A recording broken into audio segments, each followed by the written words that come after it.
in the United Kingdom over the last couple of days, and particularly here in London, we've had torrential rain.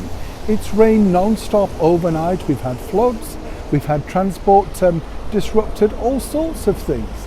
But have you ever noticed there's certain things that do stop when it becomes the weather? And more importantly, these are the people that are really fighting for the cause, the good of the cause, making sure that whatever the weather, they're seemingly going to be out in force. As ever, let me explain. Hi, good morning, Neil Sean here in the very heart of London. Nice to see you today. Lovely, beautiful, sunny background finally for at least 10 minutes. As I say, we've had horrendous sort of weather, real winter weather over the last couple of days. So if you've been caught in that, my sympathies. Honestly, you know, I believe in a bit of a tot of whiskey last thing at night. It warms the bones, doesn't it? You know what I'm saying? And gets rid of any ailments, hopefully. Any colds, a lot cheaper than going to the doctors, let me tell you.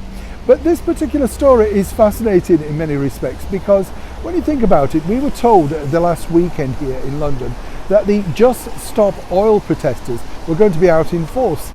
So much so that we were told that over 900 police officers were on standby to deal with any disruption that they had planned, right? So bridges were manned, main buildings were looked at, all of that sort of stuff. But guess what? We had torrential rain.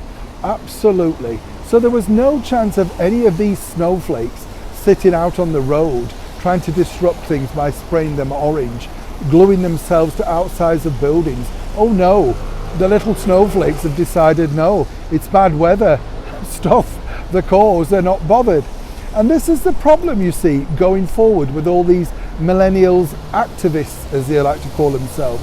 They're all fighting for the cause, whether it be Animal Rebellion, Just Stop Oil, Extinction Rebellion. They're all funded by these very wealthy backers who have made so much money from merchandise and people simply donating, all for the cause. But the cause really is to make one or two people at the very top rich.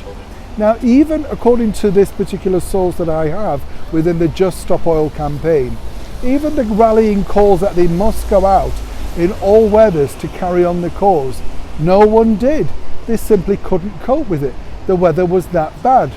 So next time you see the Just Stop Oil people blocking your way to work, or the Extinction Rebellion, or the Animal Rebellion, remember, all it really takes to shift these nuisances is simply bad weather, cold, dark days, winter. They don't mind sitting on the pavement or on a bridge in London doing yoga poses when it's beautifully sunny, no matter what the disruption to you. But seemingly, even bad weather can turn the most ardent of activists away. As ever, I'd love to know what you think to this particular story in the comments below. Am I right or am I wrong? Neil Sean in the very heart of London.